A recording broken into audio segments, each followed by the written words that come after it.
출구 없는 극단 정치, 여기서 문을 열겠습니다. 구교영의 정치 비상구 시작합니다. 안녕하십니까, 구교영입니다. 새해 복 많이 받으셨는지요?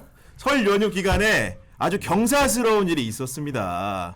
저희 경향TV 구독자 수가 무려 10만 명을 돌파했습니다. 빨리. 야, 정말 이제 생각보다 목표를 정해놓고 달려왔는데, 그리고 달성을 했기 때문에 뭔가 쾌감이 정말 대단했고요. 이 모든 게 다 저희 경향TV 그리고 구교영의 정치비상구를 믿고 봐주신 독자 여러분, 그리고 이제 1등 공신이신 저희 패널 여러분들께 모든 공을 돌리도록 하겠습니다. 앞으로도 20만, 30만 구독자가 될 때까지 끝까지 시청을 부탁드립니다. 오늘 그러면 본격적으로 정치하는 토크를 시작하도록 하겠습니다. 첫 번째 순서는 우리 말이 필요 없는 분이죠. 우리 10만 구독자 달성의 1위를 담당해 주신 변희재 미디어워치 대표 모셨습니다. 예, 안녕하십니까. 네. 오늘 둘만 나왔기 때문에 상당히 조용한 가운데 진행되고 있습니다. 2부에서는 우리 장윤선 정치전문 기자와 그리고 이제 김종대 연세대 통일연구원 개경훈 교수님도 나오시니까요. 1부 끝나도 2부가 있으니까 떠나지 말고 꼭 자리 지켜주시기 바랍니다. 그러면 본격적으로 우리 변 대표님과 토크 시작해 보도록 하겠습니다. 변 대표님. 예, 안녕하십니까. 설 연휴 어떻게 보내셨어요? 저는 사실 책을 한 권 마무리하느라고 책을 마무리했습니다. 무슨 책인가요? 제목이 호남 대통령 김대중 27년 후 송영길. 그러면 이게 옥중 자서전 성격의 것을 직접 아니 달라요. 저는 달라요. 다른 겁니까? 예, 저는 김대중 때부터 이재명 대표까지 민주당과 호남의 대권 전략을 분석한 책이에요. 그렇군요. 예. 그러면은 김대중으로 시작해서 송영길로 마감이 되는데 송영길 대표로 마감한 이유가 있을까요? 솔직히 이제 결론을 말씀드리면은 지금까지 이 노무현, 문재인, 이재명까지 전부 다 영남 후보로 왔었는데, 그렇죠. 이게 한계가 왔다. 다시 이 애양심을 살리는 호남 후보로 돌아가지 않으면 민주당 집권도 어려울 뿐 아니라 나라까지 망친다. 이게 그냥 제 주제예요. 그러면 책의 주제인즉슨 민주당의 새로운 비전 집권 전략을 그렇죠. 제시하는 그런 책인 거군요. 다시 호남 후보로 돌아가야 된다. 다시 호남 후보로가 시작해야 된다. 그래서 그게 꼭 소영길이어야 되는 건 아닌데 지금 눈앞에 있기 때문에 소영길을 얘기한 거지. 적합한 사람이. 그래서 소영길 위인전 이런 거 아닙니다. 조금 더 여쭤보면 그럼 이게 연대기별로 인물을 중심으로 기술이 된 건가요? 다 분석했어요. 김대중이 집권할 때까지 전략, 노무현 전략, 문재인 전략, 이재명 다 분석을 해가지고 이재명 때부터 작동이 안 되기 시작하는 거예요. 이 영남 후보론이. 영남 후보론이 낙선되면서 여러 가지로 부작용이 나고, 보수가 오히려 보수는 원래 이제 다 영남 후보만 나오다가 자꾸 지니까 보수가 오히려 문재인 정권의 검찰총장이자 충청 출신 윤석열을 데려다가 대구에서 몰표가 나오는 사태가 벌어져서, 이러다가 이제 이 부작용이 커지는구나, 자꾸 이러니까. 그래서 다시 각자 돌아가자. 호남당은 호남 후보 내보내고, 영남 후보 내보내야지. 자꾸 상대편 사람들 끌고 가가지고 공략하기 시작하니까 정치가 개판됐구나. 그럼 이 책의 주 독자는 민주당 지지자인가요? 민주당 호남이 제일 독자죠. 그럼 이 책은 언제 발매됩니까? 편집 들어갔으니까 2월 말에 아마. 2월 말에 총선 앞두고 나오는 거네요. 이게 사실 총선용으로 쓴 책이 아닌데 하다 보니 쓰게 돼서 홍보를 전혀 할 수가 없는. 오늘 홍보해드리고 있잖아요. 아예 광고도 아무것도 못하게 돼 있더라고요. 그러니까, 그냥 쓴 거거든요. 소영길 씨가 창당한다 그래가지고 맡겠다 해가지고 차라리 총선 뒤에 낼 걸 그랬어요. 그러면 혹시 마지막으로 추천사 누가 썼습니까? 추천사를 저는 황태현 교수한테 받으려고 그래요. 아마 정치학 공부하셔서 아셨겠지만은 그러니까 호남당은 호남 후보 나가야 된다는 걸 제일 먼저 얘기한 사람이 지역등권론의 황태현 교수가 95년도에 얘기했기 때문에 황태현 교수한테 받을까. 이제 고민 중이시군요, 그 부분에. 이게 좀 이론서여다 보니까. 무슨 말씀인지 알겠습니다. 지금 사실 오늘 얘기할 일은 많이 맞물릴 것 같아가지고. 방금 전에 이제 민주당의 재집권 전략을 말씀하셨는데 때마침 오늘 조국 전 법무부 장관이 다중을 상대로 무슨 큰 발표를 했습니다. 부산 민주공원에서 기자회견을 열고 새로운 정당을 만들겠다고 하셨어요. 목표는 분명한 것처럼 보입니다. 전날에 뭐라고 얘기했냐면 무도하고 무능한 윤석열 검사 독재 정권을 조기에 종식시키겠다. 그리고 나를 활활 태워서 불쏘시개가 되겠다. 이런 얘기를 했어요. 좀 어떻게 보셨습니까? 근데 1차적으로 그럼 조국 교수는 왜 민주당 입당을 안 할까? 이분이 정치 그 무슨 패를 가지고 있는 사람이 아니잖아요. 정치 인맥을 가진 사람도 아니고 왜 입당을 안 할까? 아마 입당을 안 받아주다 보니까 그런 거 아닌가? 그럼 과연 조국 신당은 그럼 그 민주당 비례대표 연합이 받아줄까 했는데 안 받아준다고 또 지금 박홍근 그 아니 공개적으로 얘기했죠. 그러다 보니까 글을 올렸죠. 그러면 이제 조국 신당은 도대체 노선이 어떻게 가야 되는 거냐? 그러니까 민주당도 검찰 독재 정권을 종식해야 되는 거 아니겠어요? 민주당도 뭐 같은 민주당인데 있겠죠. 그럼 여기서 어떻게 조국 신당은 노선에 문제가 생기죠. 어느 노선으로 가야 되는 건지 민주당이 배척을 한다 그러면은 저 부분 상관없는데 독자로 가겠다 그랬을 때 이제 조국 교수가 이제 길을 어떻게 내야 될지 좀 봐야 되는 거죠. 네, 그 오늘 기자들과의 문답에서 민주당보다 더 빨리 행동하고 강하게 나서겠다고 이런 얘기를 했어요. 그러면서도 이제 말미에는 민주당과 이 과정에서 협력은 하겠다. 그러니까 결국 비례연합정당 얘기예요. 그러니까 비례연합정당의 연동형의 특성상 이제 폭을 넓힐 수 있으니까 들어갔는데 민주당보다 더 빠르고 간다는 것만으로 독자 정당은 좀 이상하죠. 약간 노선체에 있어야 되는 건데 과연 이 뭘까? 뭐 솔직히 제가 말씀드리면은 안 받아줄 것 같으니까 신당을 만들었는데 신당도 안 받아준단 말이에요.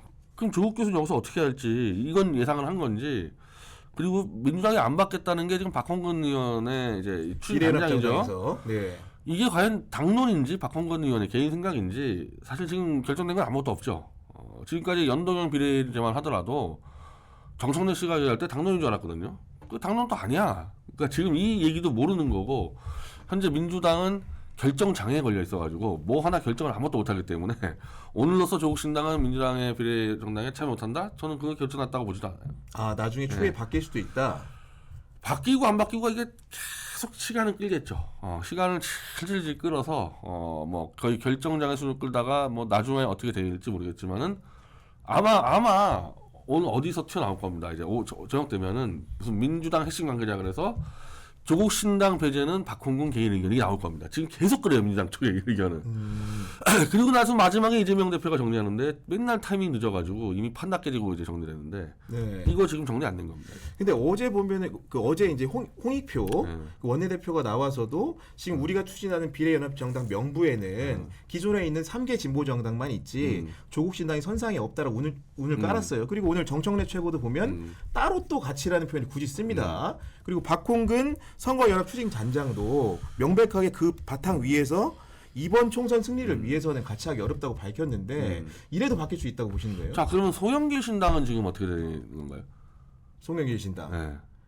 송영길 신당도 같은 선상에서 판단하지 않을까요? 그러니까 만약에 송영길 신당도 이제 바깥으로 이제 빼겠다 그러면 따로 똑같이 하고 그러면 각자 가자는 얘기 아니에요. 그렇죠.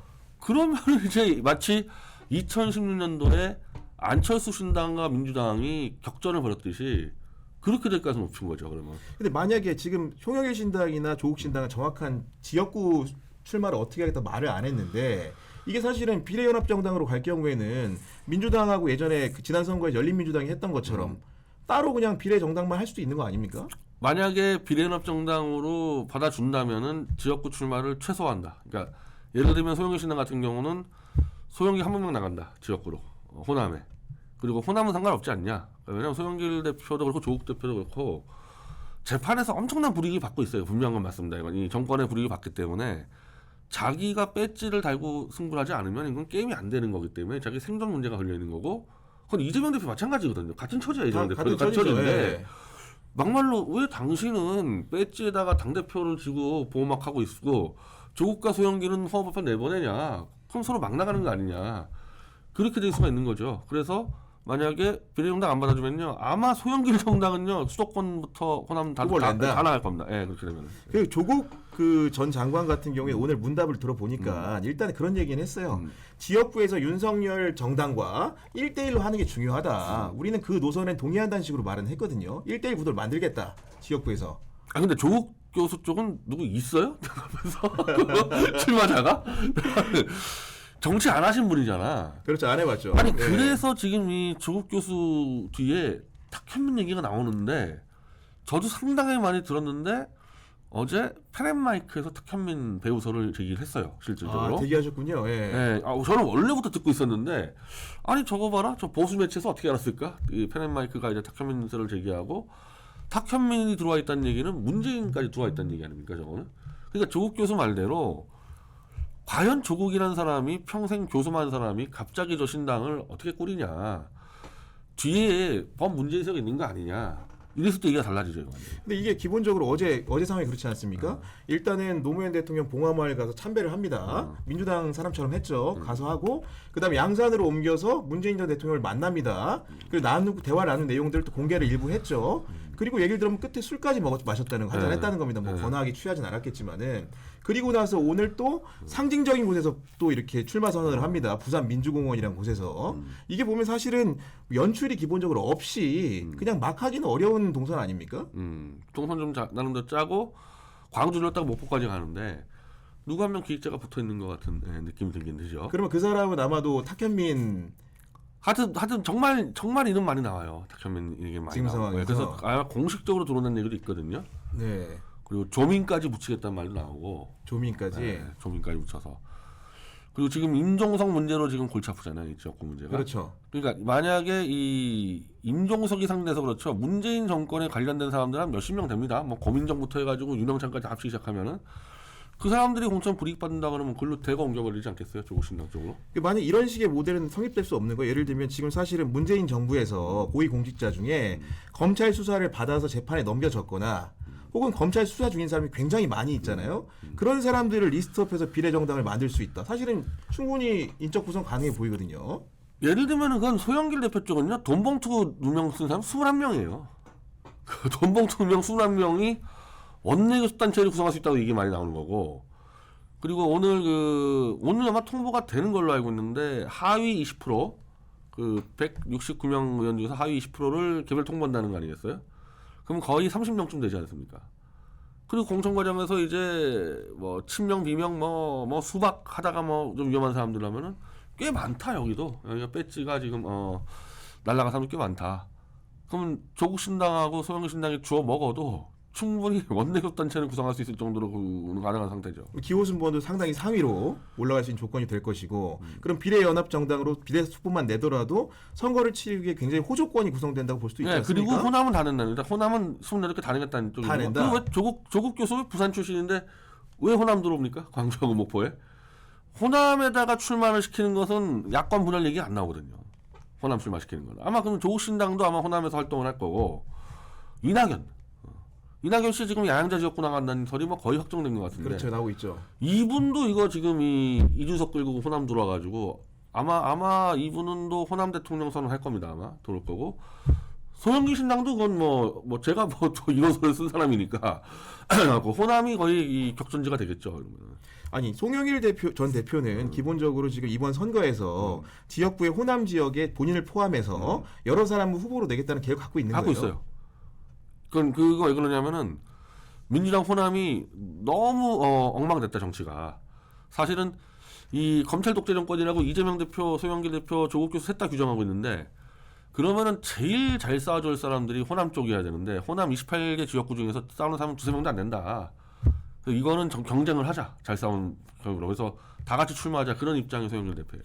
근데 이런 야권 다대일의 구도가 호남은 어쩔지 모르겠지만 특히나 격전지라고 할 수도권에서는 한 명이라도 나오면 일단 표를 깎아먹지 않습니까? 아니 그러니까 비례연합으로 묶어주면 수도권 안 낸다고 소남만 낸다는 건데, 만약에 지금처럼 야 조국 소영길 너희 알아서 이러면은 뭐 수도권 내야 되는 거죠. 근데 지금 보면 비례연합정당의 대상으로 공표한 3개 정당 있잖아요. 뭐 진보당이나 기본소득당 뜻은 어떤지 모르겠는데 명백하게 녹색정의당은 지금 자기들은 조국 송영길 신당을 못하겠다고 얘기하고 있어요. 그렇죠. 그렇게 버티면 어떻게 되는 거예요? 그럼 사실 민주당이 선택을 해야 되는데 조국 소영이가 같이 가느냐 정의당 같이 가느냐. 근데 결론적으로 전 정의당도 같이 못 갈 것 같거든요. 이 상황이. 그 민주당의 이 지금 비례연합신당이 정의당 빠지고 진보당도 안 될 겁니다. 아마 진보당도. 그 나머지 용해인 기본소득당밖에 없는데, 최근에 이제 이 상황을 판단을 해서 민주당과 연관된 유튜버들이 용해인을 어마어마하게 공격을 해요. 지금 현재 용해인만 죽이면은 배지 다 챙길 수 있다 그래가지고 실제로 지금 용해인 씨가 거의 돌아버렸다는 얘기 많이 듣죠. 그러니까 용해인 씨가 나오지 마라 이거죠. 그러니까 용해인만 죽이면 네. 자 진보당하고 정의당은 노선 문제로 결합 안 된다. 각자 간다. 그럼 용해인하고 플러스 알파가 3인당하고 열린민주당인데 거기는 아무것도 없지 않습니까? 그러면은 배치단 용해인만 어떻게 쓰러뜨리면은 민주당이 비례연합당을 다 먹지 않냐 이래가지고 이게 실제로는 민주당 비례연합에 출마자들이 있을 거 아닙니까? 여기서 나오는 것들이거든요. 그래서 용해인은 워낙에 지금 막 과거도 캐고 죽이고 하니까 용해인이 못 참았겠다, 그만두겠단 말까지 나올 정도로 이러면은 그냥 위성정당 되는 거죠. 비례연합이 아니라. 그럼 뭐 사실상 네, 작년 총선 위성정당이 위성당하고 똑같이 되는 거죠 사실상. 뭐 용해인 하나 들어온다 하더라도 마찬가지예요. 그래서 비례연합이 안 되는 거 아니냐 지금 상황이. 지금 파토가 날 수 있다. 그리고 이 각자 이 연동형 비례 결정을 너무 늦게 해서 이미 지역구 출마를 준비하고 있어요. 이 군소정당들도. 왜냐하면 연동이 안 해주면 비례 나가야 될 거 아닙니까? 이 지역에다가. 네. 지역구 출마자는 모아놨어 버렸어. 그러니까 신뢰가 깨진 거죠 민주당과. 그런 상태에서 민주당이 야 너희 나갈 테면 나가고 우리 그냥 한두 개 두 개 먹어 이러면은 그냥 다 나갈 수가 있으니까 연동형을 중심으로 야권 단일대우를 꾸린다는 게 지금 애초에 지금 다 무너진 거 아니냐. 그럼 다 같이 각자 나가는 거죠 다 같이. 그러면 병립형으로 한번 기울었다가 실제로 준연동으로 다시 돌아오는 과정이 있었단 말이에요. 거기에 대해서 아까 말씀하신 대로 이재명 전 대표가 굉장히 빠르게 신속하게 결단을 못함으로써 실기했다고 보시는 거고. 그래서 정의당하고 진보당은 이미 지역구 출마자들을 다 준비해놨단 말이에요. 준비해놨다. 그러면 이 사실은 어떻게 보면 준연동형제의 취지를 살리고도 뭔가 지금 민주당 같은 경우에는 이익을 누려야 되는데 그렇지 못할 상황이 있을 수도 있다는 거네요. 아니 그리고 이제 원래는 이 비례연합이 시민사회가 중심으로 하는 K플랫폼 연합이라고 이대경 씨가 하는 저 이재명 대표의 멘토라고 해서 혁신원장 됐다가 잘린 분 있지 않습니까? 그러니까 이제 오디션 방식으로 이렇게 해가지고 누가 윤석열 잘 싸우냐 해가지고 순위로 매겨서 점수로 가자고 준비를 해왔는데 지금 박홍근 씨가 들어오면서 무슨 소리냐 민주당이 절반 먹고 우리가 알아서 공천하는 얘기 나오니까 야 그러면 각자 가자. 그러니까 이 취지나 형식이나 방법이나 이런 것들이 다 아직 안 맞으니까 그래서 지금으로서 볼 때는 좀 어렵다. 그러니까 지금 오늘 조국신당을 거부했는데 조국신당뿐 아니라 지금 다 안 될 것 같은 느낌이 들어요. 그래도 어쨌든 조국신당 문제 다시 돌아와서 우리 조국 전 장관이 좀 달라졌다는 평가도 있어요. 왜냐하면 오늘 한동훈 장관이 준연동형제가 조국 같은 사람을 위해서 만든 제도다 이렇게 표 하는 거에 대해 답변을 요구했더니 첫 번째로 한동훈은 비밀번호부터 대라. 1번 얘기하고 2번으로는 손준성하고 카톡창에서 무슨 얘기했는지 대라. 세 번째로는 손준성 왜 승진시켰냐 설명해라. 그리고 네 번째로는 또 이제 김건희랑 무슨 대화했냐 카톡으로. 그러면서 김건희 수사 왜 안 하는지 얘기해주면 내가 네 질문에 답하겠다 이렇게 얘기했어요. 나름대로 난 조국 교수가 잘 대응한 게 한동훈과 싸울 때는 한동훈이 저지른 수사 범죄 비리나 의혹들을 같이 맞장하는 게 맞거든요. 근데 자꾸 지금까지 한동훈과 말에서 엉켜가지고 해본 부분에서 이제 조국 교수는 피해자고 이제 한동훈 사의 피해자고 많은 고민해가지고 나는 공격 반격은 잘 한다고 보고 있습니다. 그 반대로 얘기하면 오늘 그 홍익표 원내대표 있잖아요. 네. 그러니까 한동훈이 야 무슨 독립운동가들 학생운동을 독립운동가랑 이렇게 비교하니까 무슨 독립운동가들이 무슨 돈봉투 받고 뭐 룸사롱 가냐 그랬더니 홍익표 대표가 운동권과 특수검찰 중에 누가 룸사롱 많이 갔냐 이건 최악의 그러니까 최악의 한동훈이 저지른 조작 범죄를 계속 집요하게 쳐야 되는데 자꾸 그걸 말려드는 거죠.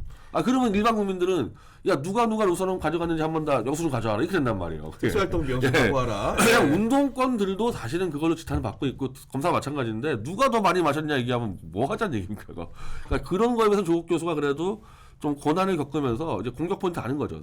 그럼 만약에 저는 이제 민주당과 조국이 긴밀하게 물밑에서 뭐 같이 뭐 예를 들면 정당으로 비례연합정당 못 하더라도 각기 역할을 하되 그런 연대 형태를 만약 연대의 감정을 공유를 하고 조국이 전선에서 그럼 한동훈랑 계속 물고 싸우면 되는 거 아니에요? 아니 그러니까 사실은 지금 민주당은 정의당 진보당의 문제가 아니고 조국 소형길의 특징은 윤석열 검찰의 조작 수사든지 탄압 수사든지 보복 수사에 걸린 사람들 아닙니까? 그리고 이재명 대표도 마찬가지고 저 안에 지금 황운하부터 뭐 노웅래 등등 있지 않습니까?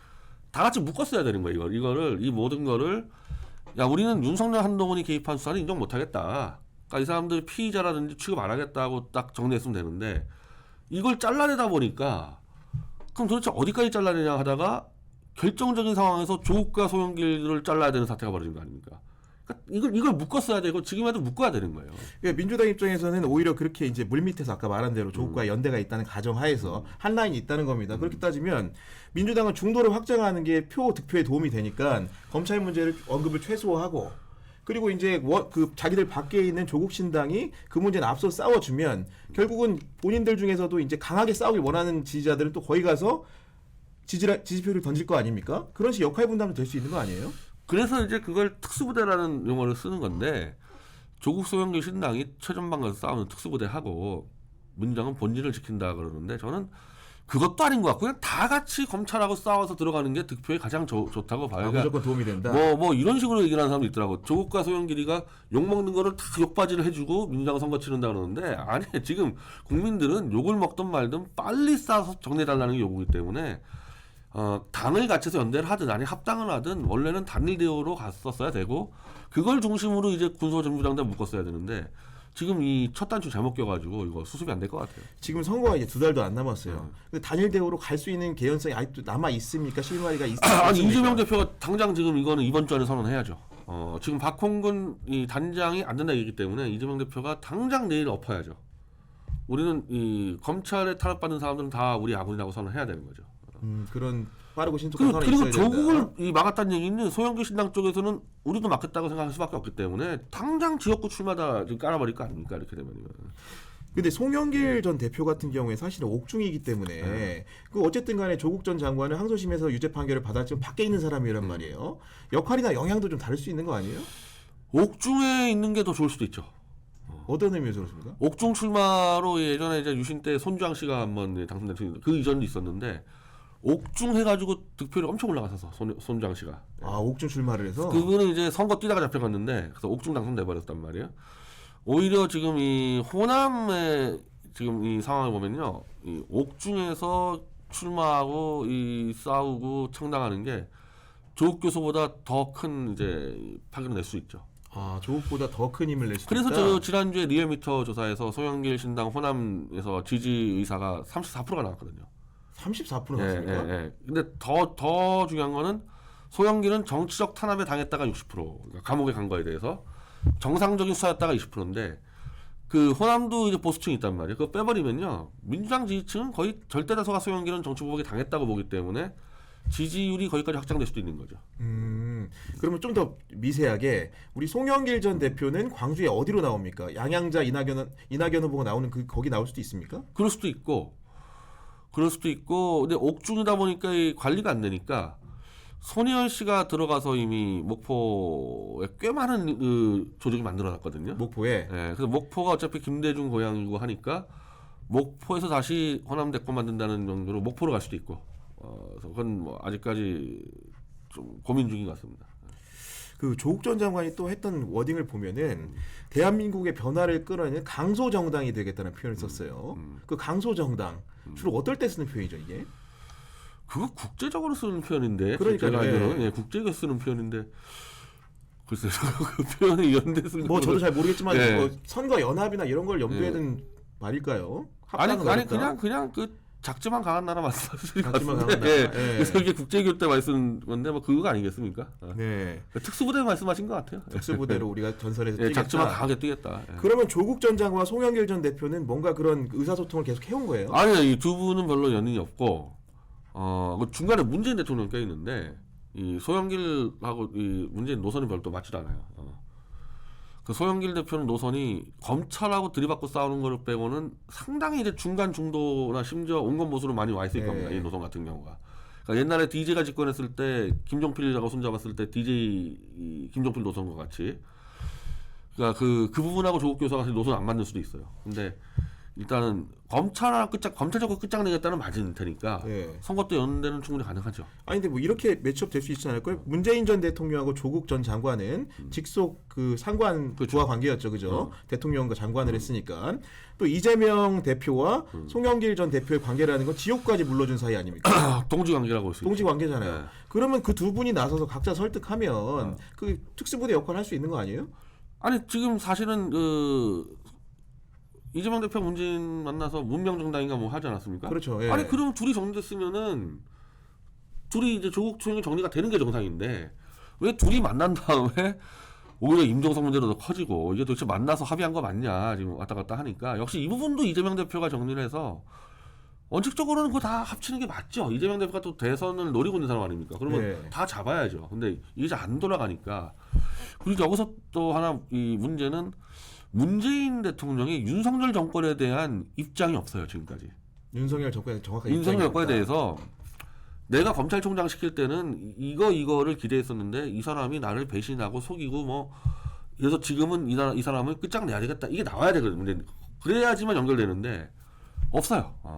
그런 입장 표명이 없다. 그러면은 이 부분이 선거를 앞두고 문재인 대통령도 전 대통령도 명확하게 그 부분에 입장표 있어야 된다. 저는 지금 이쪽에 민주당에 있는 친문 세력이라고 불리는 임종석, 노영민, 뭐 고민정까지도 마찬가지고 조국 교수까지 다 결합시키려면요 반드시 문재인 대통령이 윤석열에 대한 조기 퇴진시키겠다는 입장이 나와야 되고 그러면은 이 사람을 중앙지검장에 쓰고 검찰총장 쓴 거에서 사과가 있어야 된다고요. 예.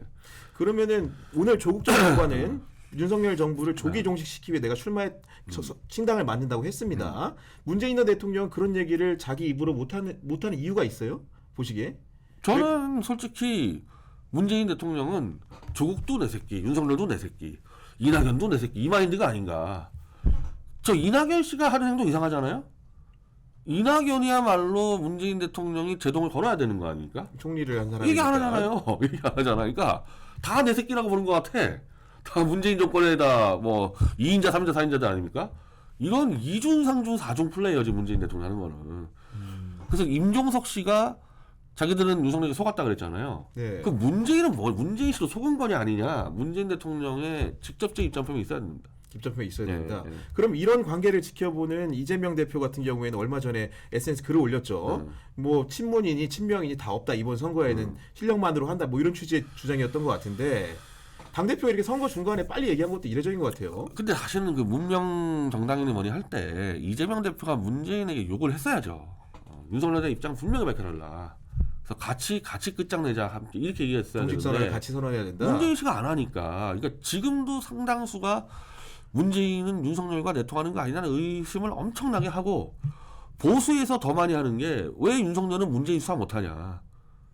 수사를 아예 못하잖아요. 수사를 지금. 뭐 거의 끝까지 간 건 그러니까, 없죠. 예. 아니 소영길과 이재명은 저렇게 터는데 왜 문재인은 하나도 수사 못하냐. 이거 의혹을 풀어야죠. 당장. 그런 부분에 대한 의구심이 남아 있는 거다. 그렇게 말씀을 좀 해주셨습니다. 좀 나오셨으니까 그거 좀 여쭤보고 싶어요. 최근에 건국전쟁이라는 영화가 굉장히 큰 화제인 것 같아요. 보니까 이제 뭐 보수 언론에 크게 다뤄주기도 하지만은 이승만 전 대통령을 다시 평가해야 된다. 우리 변희재 대표님 같은 경우에는 정치적인 성향이 사실 보수로 자기주장을 하고 있지 않습니까? 제가 보수에서 뭐 이승만에 대해서 아마 논쟁 안 하면 제가 서열 한 5위 안에 됩니까? 근데 왜 저한테 인터뷰 안 합니까? 그 영화 주최한 사람들은. 아 그래요? 유석춘 교수가 기획한 거 다 알고 있는데. 제가 거기에 꽤 많은 보수인사들이 나오는데 그 사람들보다 제가 더 많이 알 텐데 왜 저한테 요청 안 하고 최대리 회장한테 요청 안 합니까? 근데 그 영화 보셨어요 혹시? 안 봤죠. 아니 왜냐하면은 거기 나온 보수 인사들이 100% 다 제 입장이 변절자들이에요. 변절자입니까? 어떤 측면으로 그렇습니까? 저도 안 봤거든요. 그렇게 윤석열 조작 수사 싸우다 하던 사람들이 갑자기 윤석열 만세로 전향한 다 100% 변절자들입니다. 기원을 잘 모르는 분들이 있으니까 우리 때 얻은 거예요. 아니 이 윤석열이 박근혜 수사를 할 때부터 우리는 태극기 들고 윤석열 반대 외쳤던 사람들 아니야. 태블릿 조작부터. 그렇죠. 저랑 다 같이 태블릿 조작 외치고 조작 수사 검사들 사형시키자 조갑제 같은 경우 다 그렇게 얘기했던 사람들이 어느 순간에 윤석열 만세를 변절한 사람들이란 말이에요. 그러니까 저는 이제 건국전쟁이라는 게 한마디로 뭐 쉽게 얘기하면은 김일성 세력과 이승만 자유제한의 세력에서 이겼다는 게 건국전쟁 얘기인데 나는 거기에 나오는 보수 인사들은 48년도로 돌아가면요. 이 사람들은 김일성에 붙을 만한 사람들이 하는 집 보면은. 왜냐면 그 당시 사회주의가 훨씬 셌거든요. 훨씬 셌기 때문에 그쪽에 인공기 들었을 사람들이었기 때문에 제가 그거 볼 생각이 없는 건데 지금 그 건국전쟁에 인기가 있다 그러면 사실은 뭐 18만 명까지 인기 있다 하는 것도 좀 우습지만은 만약에 인기 있다 그러면요. 그게 민주당과 이재명을 심판하러 가서 받겠습니까? 보수 이 국민들이 야당인데 지금 이 윤석열과 그 바로 보수 변절자들 하는 짓들이 하도 한심하니까 믿기도 어렵고 신뢰도 안 되고 다시 이승만 박정희로 고개를 돌리는 거지. 이걸 갖고 나는 총선을 승부한다는 막 오늘 그 보수 변절자들이 그냥 막 페이스북에다가 이 건국전쟁으로 총선 승리한다? 그게 말이 되겠 만약에 윤석열하고 이 똑바로 하고 있으면 이승만까지 돌아갔겠어요? 이 시선들이. 저는 요 부분을 받아가지고 오히려 이 보수 세력 심판하는 데 활용할 수 있다고 생각합니다. 근데 어제 한동훈 위원장도 영화 감상을 한 다음에 이승만 전 대통령 자랑을 두 가지를 꼽았어요. 하나는 한미상호 방위 조약 체결한 거. 하나는 농지 개혁한 거 이렇게 뽑았는데. 나는 한동훈이라는 사람이. 맞는 말이에요? 아니. 이승만의 업적이라고 하면은 그 국제정세 판단해가지고 미국을 활용해가지고 국제관계 힘을 이용해서 힘없는 대한민국 이게 가장 1순위인데 이 얘기를 한 적이 한 번도 없고 농지개혁법을 두 번 얘기하는데 작년에도 얘기했죠. 농지개혁법은 김일성이 무상으로 분배를 하다 보니까 대응 차원에서 한 거죠. 예. 조봉암 씨가 들어온 걸 받아서 어떻게 보면 이제 수세적 입장에서 처리한 걸 가고 최대 업적이라 그러는 게 공부를 안 한 거지 아예. 그리고 한미 상호 방위 조약도 막판에 이거 미군이 자꾸 이제 이거를 끝내려 그러니까 마지막으로 승부 던진 뭐 제 입장에서 잘한 건 맞지만은 이승만 정책 중에 제일 잘한 거라 얘기하는 거는 그 앞에 할 것들 얼마나 많은데 이거 제대로 거의 공부 안 하고 막 던지고 저는 있는 근데 거고. 이 영화를 가지고 선거에 이용한다고 표현이 적절한지 모르겠는데 그런 부분들이 약간 좀 아이러니하게 느껴졌던 게 사실 이승만 전 대통령이 잘한 부분 당연히 있겠죠. 공과 과가 있을 텐데 과중에 제일 큰 부분이 그 3.15 부정선거 아닙니까? 근데 지금 선거를 앞두고 지금 이승만 전 대통령을 띄운다는 게 어떻게 걸핏 이렇게 프레임에 잘못 걸리면 부정선거 프레임에 걸릴 수 있는 거 아니에요? 거기까지는 저는 모르겠는데 자 이승만 대통령이 참 위대하다고 영화 보고 치다 입시다. 그게 왜 윤석열 대표가 가는지 나는 그 성립이 안 된다고 보는 거고 그 영화에 한동훈이 나와요. 제가 그것 때문에 안 보는데 예. 결국 그 제작한 사람들이 그 이승만이라는 사람을 이용해서 이 한동훈이랑 윤석열은 따지면은 공산군에 가까운 사람들이거든요. 공산군에. 이게 보수인사 200명을 감옥에 쳐넣은 마치 예전에 인민군이 막 그 일반 양민들 막 학살했듯이 뭐 제가 볼 땐 똑같아 윤석열하고 한동훈 하는 짓이 그런 사람들에게 이승만을 팔아먹은 거기 때문에 저는 이거는 선거에 오히려 악재가 될 거라고 봅니다. 네. 오늘 뭐 정해진 시간이 많지가 않아가지고 원래 사실은 건국전쟁 등등 얘기를 더 많이 해야 되는데 한번 보고 올까요, 제가? 한번 보고 오시죠. 예. 저도 한번 보겠습니다. 예. 보고 나는 그 변절자들 나왔다면 나 그거 보기 있었는데 한번 보고 오죠, 뭐.